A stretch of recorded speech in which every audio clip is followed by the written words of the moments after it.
자, 여러분들 우리 전 시간에 종합원가 계산에 대한 얘기 좀 드렸고요. 그때 완성품 환산량이라는 개념을 말씀드렸는데요. 종합원가 계산에서는요, 완성품 환산량을 못 구하거든요. 말을 할 수가 없다 이렇게 보면 돼요. 개별원가 계산에서는 제조간접비 배부율을 안 구하고는 그죠? 말할 수가 없는 거예요. 어차피 간접비를 어떻게 배부할 것인가가 논점인데 간접비는 배부율을 통해서 뿌려주는데 배부율을 못 구한다? 안 구한다? 왜 안 된다 이거죠, 모형이. 그것처럼 이 종합원가 계산에서는요, 좀 쉬운 모형인데 그 쉬운 모형의 양을 나눌 때 나누는 개념 자체가 뭐예요? 완성품 환산량이라는 개념이에요. 그래서 이거 완성품 환산량은 좀 개념을 딱 익히면 되게 쉬운 개념이에요.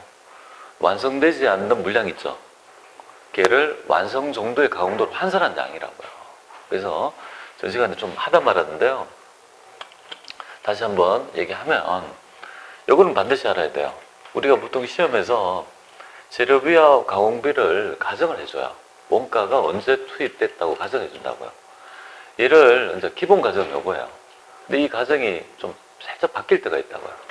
그럼 그거 보면 약간 더 어려운 문제인데 그런 연습까지 다 할 거예요, 제가. 그래서 보통 이런 어떤 동종 제품을 대량으로 생산하는 업종을 보면 재료비는 공정 소기에 모두 투입해요. 다 투입하고 측정이 되잖아요. 측정 체크하고 그 다음에 가공비는요, 우리가 이제 공정 내 전반에 걸쳐 균등해서 발생한다는 건데 이 점을 알아야 돼요. 우리가 이제 제시하는 문제에 보면 가공 정도, 그죠? 완성도 이렇게 나오면 55%, 뭐 25% 이런 개념은요, 이 가정에 하라면, 이 가정이라면 재료비의 완성도는 될 수 없다는 점을 꼭 알아야 돼요. 그럼 이 말은 가공 정도가 뭐예요? 완성 정도가 55%나 막 이렇게 나오면 그거는 재료비는 뭐예요? 100%가 투입됐다는 걸 알 수 있는 거죠. 왜? 이유는 공정 초기에 모두 투입했으니까 가공을 했다는 말은 공정을 진행했다는 것이고 그는 곧 뭐예요? 재료를 투입했다는 것이니까 당연히 뭐예요? 100%가 투입됐다는 걸 우리가 알아가지고 계산해야 된다고요. 친절하게 재료비는 100%가 투입되었고 가공비는 55%가 투입되다 그렇게 안 나온다고요. 우리 문제를 주어질 때 보면 이거 있잖아요. 가공비의 완성도만 준다고요. 55% 이렇게. 그러면 자연스럽게 뭐예요? 그죠? 여기 재료비는 100%가 투입됐다는 걸 알아야 됩니다. 이 점을 아시고요. 그 다음에 이것도 볼게요. 단기에 투입해서 단기에 완성이 되면요, 당연히 단기에 아무것도 작업 안 하고 단기에 처음으로 착수해서 단기에 완성을 했다는 말은 재료비도 100%, 가공비도 100%를 투입해야지 완성이 되는 거 아니겠습니까? 네, 그 점을 꼭 이해하고 이 모형을 저번 시간에 했잖아요. 그래서 얘는 완성품 환산량을 어떻게 구한다고 했어요? 미완성된 이 고민형 눈 있잖아요. 가공한 게 50%잖아요. 여기 10개 있다면 완성된 게 아니잖아요. 그럼 만약에 여러분들 이렇게 해볼까요? 이런 개념.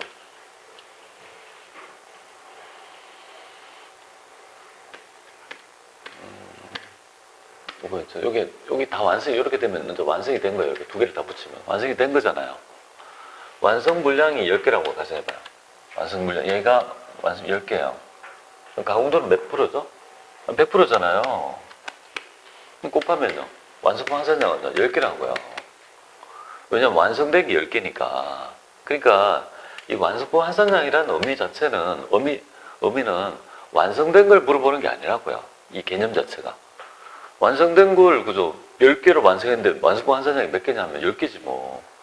그러니까 얘의 개념은 원칙적으로 미완성 물량, 완성되지 않는 물량을 뭐예요? 완성했다고 했을 때 투입해야 될, 만들 수 있는 양을 의미하는 거니까 여러분들은 어렵지 않게 물량에다가 뭐야? 미완성 물량에다 뭘 곱하면 돼요? 이게 물량에다가 완성도 50%를 곱하면 자연스럽게 완성품 환산량이 된다는 걸 알고, 그죠? 여러분들이 그걸 구하시면 돼요. 저번 시간에 우리가 이거 한번 해봤잖아요. 그죠? 완성품 환산량인데요. 일단 물량의 흐름을 파악해야 돼요. 기초는 없죠. 없다고 가정하고요. 단계에 투입했어요. 이 단계에 투입한 이 양을 맞춰줘야 된다고. 양을 맞춰줘야 돼요. 근데 제시하는 자료를 보면 단기에 1300개 완성이 되고 기말은요, 완성되지 않는 건 100개래요. 그러면 보세요. 물량의 흐름이 명확하지 않습니까? 명확하잖아요. 이 양의 추적이 가능하잖아요. 이 완성은 단계에 투입해서 단계 완성이 됐다고 했잖아요. 그래서 제가 뭐라고 했습니까? 단계에 투입해서 단계 완성이 되면 무조건 재료비와 가공비는 볼 거 없어요. 다 100%라고 말씀드렸잖아요. 그 다음 100개의 물량에 대해서 여기 제시하고 있는 건 60%밖에 없다고요. 그죠? 60%라고 하는데 그럼 60%라는 개념은 가공비에 대한 개념일 거니까 재료비는 당연히 뭐예요? 앞에는 공정을 진행했다면 전량 투입 개념이니까 가정이니까 당연히 100%를 투입한 거 아니겠습니까? 이 개념이 있어야 된다고요? 네, 그까지를 우리 연습했어요. 저번 시간에. 한 주가 지나서 또 머리가 아사모사할 것 같아서 잠깐 얘기해서 다시 붙여가지고 오늘 모형을 하면 다 끝난 거예요. 결합분과 하면 끝나는데 별거 없는 다 끝나요. 그래서 시간이 되면 은 오후에 그죠? 실기를 할 생각에 만약에 빨리 끝나지면 그죠? 우리 미뤄왔던 전기분 재무제표를 입력하고 하는 거 있잖아요. 그런 것도 연습 오늘 해서 마무리해야 될 것 같아요. 자, 볼게요. 갑자기 뜬금없이 평균법하고 선입선출법이 탁 나왔죠. 이 주제가 나오는 이유가 있어요. 왜 있냐면 앞에 주제는 재고가 없잖아요. 재고가 없으니까 이 물량의 흐름을 명확하게 알 수 있잖아요. 단계에 투입해서 단계 완성이 되고 얘는요. 단계에 투입해서 단계에 미완성됐다는 걸 알 수 있는데 만약에 기초가 있다면 어떻게 되냐 이거죠. 기초가 이렇게 있다면 그럼 어떤 문제가 있냐면요. 얘가 먼저 완성된 건지 얘가 미완성되어 가지고 기말에 있는 거지 아니면 200개 중에 50개는 여기 가고 150개는 여기 갔는지 어떻게 아냐 이 말이에요. 그렇지 않습니까? 이 물량이 어떻게 있잖아요. 구성되어 있는지 추적할 수 있습니까? 추적할 수 없단 말이에요. 그죠? 그렇기 때문에 물량 흐름에 기초가 있다면 이걸 혼재되어 있으니까 모르니까 어떻게 하느냐 하면요. 단가를 구분하기 위해서는요. 물량 흐름의 가정을 해야 돼요. 그래서 우리 여러분들 재고할 때 배우셨잖아요. 기초에 재고가 있을 때 팔려 나갔을 때 매입가율을 잘 모를 때 물량 흐름을 가정해서 기말 재고를 구해가지고 매출원가를 뽑아냈던 가정의 방법이 바로 선입선출법, 평균법, 그 다음에 후입선출법 이런 거 배웠잖아요. 그죠? 그런데 이것도 그렇게 해야 된다고요. 물량이 어떻게 흘러갔다는 가정 안 하면 단가를 그죠? 계산을 못 하는 거예요. 그래서 물량에 기초가 있다면 물량 흐름을 가정해요. 그래서 먼저 기초 제공품이 우선 완성된다는 가정이 뭘까요? 선입선출법이에요. 그리고 이 원가 모형에 적용되는 있죠. 식품가공업이랄지 정유업 이렇게 동종 제품을 대량으로 생산하는 업종에서는요. 선입선출법이 가장 잘 맞아요. 왜 그럴까요? 공정을 타고 1공정이 완성되면 2공정으로 가고 우리 빵 같은 거 쪽파이 어떻게 만들까요? 일단 반죽을 해요. 다 만들었죠? 그러면 어떻게 또 오븐에 구워요. 2공정. 구운 걸 3공정 포장해서 지금 납품한 제품을 만드는 거 아니겠습니까? 그러니까 가장 부합되는 모형이 뭘까요? 선입선출법이에요. 앞으로 공정을 타고 앞으로 쭉쭉 나가잖아요. 그죠? 가장 잘 맞아요. 근데 평균법까지는 그죠? 약간 간편법으로 써줄만 하는데 이제 후입선출법은 어떻게 되죠? 물량 흐름의 가정이 뒤에 투입한 물량이 훌쩍 뛰어넘어가지고 우선 완성이 된다. 이 자체가 이 모형을 설명할 때 되게 있죠. 안 맞는 거예요. 되게 안 맞아. 자기 옷을 이런 거 있죠. 딱 맞는 옷이 아니고 대충 맞아도 그냥 입을 만한 거는 입을 만한데 이건 너무 안 맞아. 네, 그런 거예요. 그러니까 누구라고 표현해야 되나? 하여튼 엄청 뚱뚱한 사람이 홀쭉한 사람 있죠. 날씬한 사람 옷을 안 맞잖아요. 아예 안 맞. 입을 수 없는 거잖아요. 그거 똑같은 개념이라고 보면 돼요. 그래서 이걸 만든 홍그린 박사가 이렇게 했어요. 후입선출법은 사용은 돼요. 사용할 수 있는데 논문에 보면 선입선출법, 평균법, 후입선출법으로 했을 때 효과를 전부 다 기술해가지고 결론은 어떻게 내냐면요. 이건 너무 모형이 안 맞아서 모형에서 빼버려요. 논외로 하기로 한다. 그래서 후입선출법을 드러내면 그래서 모형이 몇 개 있습니까? 2개밖에 없잖아요.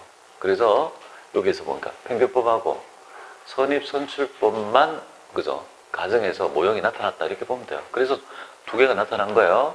후입선출법은 쓸 수는 있지만 모형이 너무 안 좋아서 그래서 그걸 모형을 빼버리고 한다 이렇게 보시면 돼요. 그래서 2개가 나타난 거예요. 자, 그럼 우리는 간편법인 평균법과 아주 정확한 방법인 선입선출법을 좀 알아야 될 것 같아요. 선입선출법은 제가 말씀드렸잖아요. 이 종합원가 계산하고 최고 잘 맞는 부합되는 모형이라고요. 흐름이, 물량 흐름이 동일하잖아요. 그러니까 되게 잘 맞는 거예요. 완전히 맞춤식이에요. 그러니까 내 몸에 딱 맞는 거야. 근데 얘는 대충 맞아. 근데 대충 맞다는 건 대충 있잖아요. 계산하고 싶은 거야. 너무 복잡하니까 좀 손쉽게 계산하려고 하는 방법이 평균법인데, 여기 약간 있죠? 약간 간편법이죠. 간편법이니까 원가 계산이 상대적으로 계산이 정확성이 좀 떨어진다 이렇게 됩니다. 그리고 얘는 나름 있죠. 원가 계산의 정확성이 뭔가? 정확성이 좀 올라간다 이렇게. 아, 원가 계산이 떨어진다면 모르나? 네, 정확성. 이런 특징이 좀 있습니다. 그래서 느낌을 아세요? 평균법은 좀 쉬운 거구나. 약간 무식한 방법이구나. 이렇게 생각하면 되겠고요. 선입선출법이 딱 이 모형하고 정확하게 매칭이 되는 좋은 방법이구나. 이렇게 두 개를 설명한다고요. 자, 그러면 한번 보죠. 그럼 평균법이 어떤 과정인지 볼게요. 자, 평균법은 어떤 과정이냐면 기초재고가 있잖아요. 그죠? 기초재고가 있는데 기초재고는 전기에 투입한 원가가 있잖아요. 얘를 고려해가지고 원가 계산을 하려니까 너무 복잡해. 그래서 좀 간편하게 하자. 그래서 기초재고를 어떻게 하느냐면요. 단기에 다시 착수한 걸로 가정해요. 여기 보세요. 단기에 재착수. 단기에 착수한 것으로 가정해요. 이 말의 의미는 이런 거예요. 보세요. 자, 여기 요걸 보시면 이렇게 돼 있죠. 기초가 200개 있잖아요. 그죠? 그리고 이 기초 200개는 일단 물량 흐름의 가정이 기본 가정이에요. 공정 초기 모두 투입, 가공비를 공정 전반 균등 투입. 그러면 투입 시점이 다르잖아요. 그러면 완성품 환산량은 2개로 구한다. 알겠죠? 2개가 나와야 된다. 모든 원가는 공정 전반에 걸쳐 균등해서 나타난다면요. 원가를 3개를 구분할 수 없기 때문에 하나로만 구한다. 그것만 하면 돼요. 그럼 괄호도 하나만 치면 돼요. 그렇게 해서 물량 흐름을 파악하면 돼요. 저기 200개가 있잖아요. 200개는 전기에 100%를 재료비를 투입하고 40%까지 가공을 진행한 물량이라고요. 그 단계에 착수하는 거는요. 1200개고 완성은 1300개고 기말은 100개다. 그러면 이 완성에 대한 추적을 못해요. 왜? 1300개가 여기에서 도대체 몇 개가 완성했는지 모르잖아요. 그죠? 그러니까 추적이 안 된다. 그러면 추적이 안 된다, 구분이 안 된다는 원가 계산 못 한다는 거예요. 그러니까 물량 흐름의 가정이 필요해. 그럼 어떻게 하자는 거냐면요. 평균법 보세요. 평균법은 전기에 원가 투입한 게 있고 단기에 투입한 원가 있죠. 이걸 무시해요. 무시. 완전히 무시하고 여기에 단기에 몇 개를 투입했다고 보는 거야? 1400개가 투입됐다고 보는 사고예요. 왜? 귀찮으니까. 간편법이다. 그러면 평균법은 기초재고가 없는 거예요. 없다고 보고 원가 계산을 하는 거죠. 그러면 어떻게 됩니까? 물량 흐름이 되게 간명해지지 않습니까? 방금 우리가 배웠던 기초재고가 없는 거랑 똑같은 모형이 되는 거 아니에요? 그러니까 평균법이 되게 쉬운 모형이 되죠. 평균법은 뭐 할 것도 없어요. 왜? 물량 흐름이 1400개, 기초는 없고 단기에 1400개 투입됐다고 가정했으니까 당연히 뭐야? 물량 흐름을 보세요. 이렇게 되잖아요. 단기 투입, 단기 완성이고 이렇게 되는 거 아니에요? 그렇잖아요. 그러면 여러분들 알다시피 단기에 투입해서 단기에 완성이 되면요. 당연히 재료비와 가공비는 100%고 미완성된 100개는요. 제시하는 자료에 보니까 가공도가 60%라고 했으니까 당연히 재료비 말고 가공비 60% 찍으면 재료비는요. 당연히 100%가 되는 거죠. 왜? 기본 가정이 뭐죠? 공정을 진행했다면 재료비는 100%를 투입했다는 가정이니까 60%까지 진행시켰다는 거는 흐름상 뭐예요? 공정을 진행을 올리는 순간 재료비를 100% 받고 쭉 가공비에 60% 썼다는 거 아니겠습니까? 이렇게 적는 거예요. 이렇게. 그죠? 그 물량이 간명하고 그 다음에 팁이라면 평균법은요 2개로 펼쳐요. 평균법은 완성과 기말밖에 없어요. 이 물량의 흐름이요. 2개밖에 없대도요. 왜냐하면 기초가 없는 거니까. 완성, 기말밖에 없다고요. 평균법은 2개, 곧 배우게 될 선입선출법은 3개 이렇게 나와요. 그러면 왁구를 그릴 줄 알아야 돼요. 평균법이라면 2개로 완성, 기말 찍고 선입선출법이라면 기초, 단기, 기말 이렇게 세 개로 딱 해서 딱 분리하면 이렇게 와꾸를 그려가지고 가로를 풀어내면 돼요. 이거 어렵지 않잖아요. 이거. 1400개하고 1360개죠. 그러니까 이 말의 의미가 여기 이 개념이 위에 있는 있잖아요. 방금 했던 이거랑 똑같은 거 아니에요? 기초가 없는 1400개하고 1360개 지금 같이 맞춘 거라고 방금 했던. 기초가 없는 거랑 똑같아지는 결론이 되잖아요. 이 모형 자체가 이런 거라고요. 이렇게 되는 거잖아요. 그죠? 이렇게 되겠죠? 자, 그러면 이제 선입선출법이 가장 중요해요. 왜 그럴까요? 선입선출법이 왜 중요하냐면 완성품 환산량만 물어볼 때는 평균법이 너무 쉬워서 선입선출법을 물어보게 하고, 그 다음에 원가 계산을 조금 더 진전해서 조금 더 수고로움을 물어보면 평균법을 가정해서 뭐예요? 그 이후 단계를 물어보는 패턴이 일반적이야. 그러니까 우리는 선입선출법의 완성품 환산량까지는 어떻게든 구할 줄 알아야 돼. 평균법이 너무 쉬워요. 그럼 제가 요 문제를 그대로 뭡니까? 여러분들은 필기할 필요 없고 바로 밑에 선입선출법의 완성품 환산량이 그 밑에 있잖아요. 그거를 어떻게 구하는지를 제가 말씀을 드려볼게요. 이거 해볼게요. 이거 그대로 보겠습니다. 쭉 있고 여기 재료비하고 가공비가 있을 거 아니에요. 두 개로. 재료비, 가공비 이렇게 있잖아요. 그러면 이렇게 재료비, 가공비면 저는 이거 1200개고요. 여기 1280개라는 걸 제가 알아요. 80개라는 걸 아는 이유가 있어요. 어떻게 아는지 한번 보도록 할게요. 이걸 지금 제가 딱 구했잖아요. 그래서 선입선출법은. 이거 어떻게 구했지? 저 이거 보고. 저는 평균법하고 선입선출법의 차이를 알아요. 차이를 아니까 그 차이를 딱 보면요. 이 금액이 완성품 환산량이 얼마라는 걸 구할 수 있다고요. 그럼 여러분도 강의 듣고 여러분도 구할 수 있어야 돼요. 그걸 먼저 말씀드린 거예요. 자, FM대로 해볼게요. 선입선출법. 선입선출법에 의한 완성품 환산량을 구해볼게요. 자, 물량의 흐름을 볼게요. 여기 본 기초가 뭐예요? 200개 있어요. 근데 이 물량은 괄호를 치면 1하고 0.4라고요. 물량이 있죠, 그죠? 단계에 착수한 양은요? 1200개라고요. 그럼 1400개다 이 말이잖아요. 그럼 이 1400개를 맞춰줘야 돼요. 물량 흐름을. 추적해볼게요. 선입선출법이에요? 평균법 아니라고요. 그럼 완성을 보니까 1300개래요. 1300개인데 이 완성은 결국은 어떻게 이루어져 있냐면 기초 물량하고요. 단계에 투입한 물량으로 이루어진 거예요. 기말 이렇게 돼 있어요. 이 물량을 맞춰줘야 돼요. 그럼 한번 보겠습니다. 이게 선입선출법은 기초 요거부터 우선 완성이 된다는 거죠. 요거부터 이렇게 200개가 들어온다고요. 200개. 그죠? 이렇게 들어온 거잖아요. 요거부터 우선 완성이 된다는 거야. 그러면 요거 단기 투입에서는 몇 개가 되겠습니까? 단기 투입. 단기 투입에서 요거에서는 1100개가 될 것이고, 요건 100개가 된다는 거잖아요. 요거에서 이렇게 된 거잖아요, 물량이. 그런 거 아니에요? 그러니까 이게 물량이 어떻게 구성됐는지를 알아야지만이 원가 계산을 할 수 있는 거예요. 그러니까 물량 흐름을 가정하는 거라고요. 그러니까 선입선출법은 두 개가 아니고 몇 개예요? 항상 세 개. 기초분, 단기분, 그 다음에 기말분. 세 개로 펼치는 거고, 여기 평균법은요, 무조건 맞고 두 개밖에 없다고.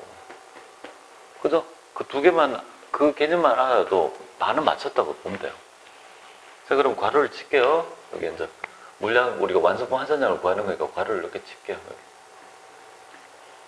괄호를 이렇게 칠게요. 파란색부터 먼저 해볼게요. 파란색은 지금 평균법은 이런 과정이잖아요. 이거 이렇게 하고 1400개고 이렇게 되고 이렇게 된 거잖아요. 평균법은 이런 과정이잖아요. 이거 파란색이라고 생각하는 거예요. 이거 단기분에 대해서. 이거 단기분은 이렇게 되는 거죠. 그럼 요 물량에 대해서는요. 단기에 투입해서 단기에 완성된 거 아니에요? 그럼 당연히 이 물량에 대해서는 100% 되는 거 아니에요? 1, 2. 재료비도 100%, 가공비도 100% 될 것이고. 요 물량에서 기말 재고를 이뤘다는 거는요. 여기 보시니까 요거 60%까지는 투입한 거잖아요. 그죠? 그럼 60%, 0.6 이렇게 하고. 요건 당연히 100%가 되는 거지. 왜냐하면 가정 때문에 공정을 진행만 하면 그죠? 공정 초기에 모두 재료비는 투입한다는 가정 때문이니까. 지금 여러분들 보세요. 파랗게 적은 거랑 요거 지금 한 거랑 요거 지금 2개 적은 거랑 차이가 없는 거예요. 똑같은 거예요. 단기분. 그럼 선입선출법은 뭐만 알면 돼요? 제가 남겨둔 저것만 할 줄 알면 된다고요. 얘만 할 줄 알면 된다고요.